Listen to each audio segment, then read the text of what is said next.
ಒಂದು big breaking news ಬರ್ತಾ ಇದೆ. ಆ ಬ್ರೇಕಿಂಗ್ ನ್ಯೂಸ್ ಏನು ಅಂತ ನಾವು ನೋಡ್ತಾ ಹೋಗೋಣ. Yes, B K. ಹರಿಪ್ರಸಾದ್ ಕೆಪಿಸಿಸಿ ಅಧ್ಯಕ್ಷರು. ಬಿ.ಕೆ. ಹರಿಪ್ರಸಾದ್ ಕೆಪಿಸಿಸಿ ಅಧ್ಯಕ್ಷರು. ಎಐಸಿಸಿಯಿಂದ ಅಧಿಕೃತ ಘೋಷಣೆ. ಎಐಸಿಸಿ ಪ್ರಧಾನ ಕಾರ್ಯದರ್ಶಿ ಕೆ.ಸಿ. ವೇಣುಗೋಪಾಲ್ ಅಧಿಕೃತವಾಗಿ ಘೋಷಿಸಿದ್ದಾರೆ. ಒಬಿಸಿ ಸಮುದಾಯಕ್ಕೆ ಕೆಪಿಸಿಸಿ ಅಧ್ಯಕ್ಷ ಸ್ಥಾನ. ಸತೀಶ್ ಜಾರಕಿಹೊಳಿ ಹಿಂದಿಕ್ಕಿದ ಬಿ.ಕೆ. ಹರಿಪ್ರಸಾದ್. ಈ ಹಗ್ಗ ಜಗ್ಗಾಟದ ನಡುವೆ ಬಿ.ಕೆ. ಹರಿಪ್ರಸಾದ್ಗೆ ಅಧ್ಯಕ್ಷಗಿರಿ.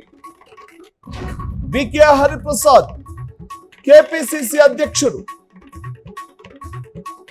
ಎಐಸಿಸಿಯಿಂದ ಅಧಿಕೃತವಾದಂತಹ ಘೋಷಣೆ ಹೊರಬಿದ್ದಿದೆ. ಅಧಿಕೃತ ಘೋಷಣೆ ಮಾಡಿದ್ದು ಕೆ.ಸಿ. ವೇಣುಗೋಪಾಲ್ ಅವರು.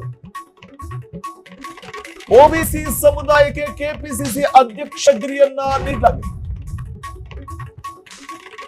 ಸತೀಶ್ ಜಾರಕಿಹೊಳಿ ಕೂಡ ಕೆಪಿಸಿಸಿ ಅಧ್ಯಕ್ಷ ಸ್ಥಾನದ ಮೇಲೆ ಕಣ್ಣಿಟ್ಟಿದ್ರು. ಈ ಹಗ್ಗ ಜಗ್ಗಾಟದಲ್ಲಿ ಕೊನೆಗೂ ಕೂಡ ಬಿ.ಕೆ. ಹರಿಪ್ರಸಾದ್ ಪಾಲಾಗಿದೆ ಕೆಪಿಸಿಸಿ ಅಧ್ಯಕ್ಷ ಸ್ಥಾನ. ಇನ್ನು ಡಿ.ಕೆ. ಶಿವಕುಮಾರ್ ಮಾತಾಡ್ತಿದ್ದಾರೆ. ಅದರ ಸುದ್ದಿಗೋಷ್ಠಿ ಮುಂದುವರಿತಾ ಇದೆ, ನೋಡೋಣ. ಅಷ್ಟು ಮಾತ್ರ ಎಲ್ಲ ವಿಚಾರಗಳನ್ನು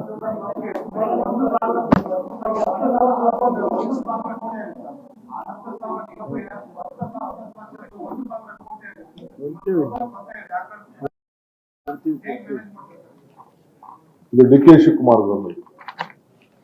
ಥ್ಯಾಂಕ್ ಯು.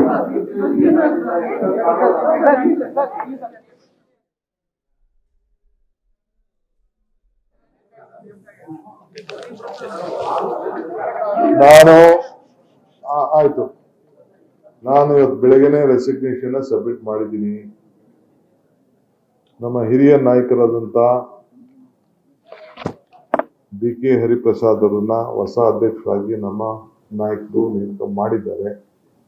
ಅವರು ಯಾವಾಗ ಬೇಕು ಅಧಿಕಾರ ತೆಗೆದುಕೊಳ್ತಾರೋ ಅಂತ ಹೇಳ್ತಾರೋ. ಈಗ ನಾನು ಕೆಪಿಸಿಸಿಗೆ ಹೋಗ್ತಾ ಇದ್ದೀನಿ.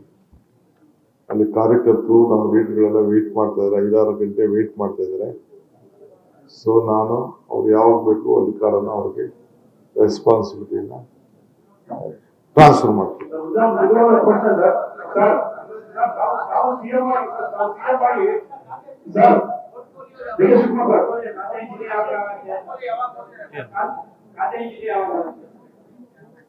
ಒತ್ತು ಮುಳುಗಬೇಕಲ್ಲ, ಒತ್ತು ಮುಳುಗಬೇಕು, ಒತ್ತು ಹೇಳ್ಬೇಕು, ಸೂರ್ಯ ಉಡ್ಬೇಕು, ಸೂರ್ಯ ಮುಟ್ಬೇಕು. ಎಷ್ಟು ದಿನ ಇಟ್ಕೊಳಕ್ ಆಗ್ತದೆ?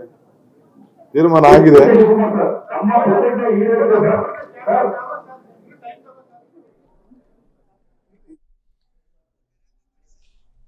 ಕೆಪಿಸಿಸಿ ಅಧ್ಯಕ್ಷರಾಗಿ ಬಿ.ಕೆ. ಹರಿಪ್ರಸಾದ್ ಅವರ ನೇಮಕ ಮಾಡಿದೆ ಹೈಕಮಾಂಡ್.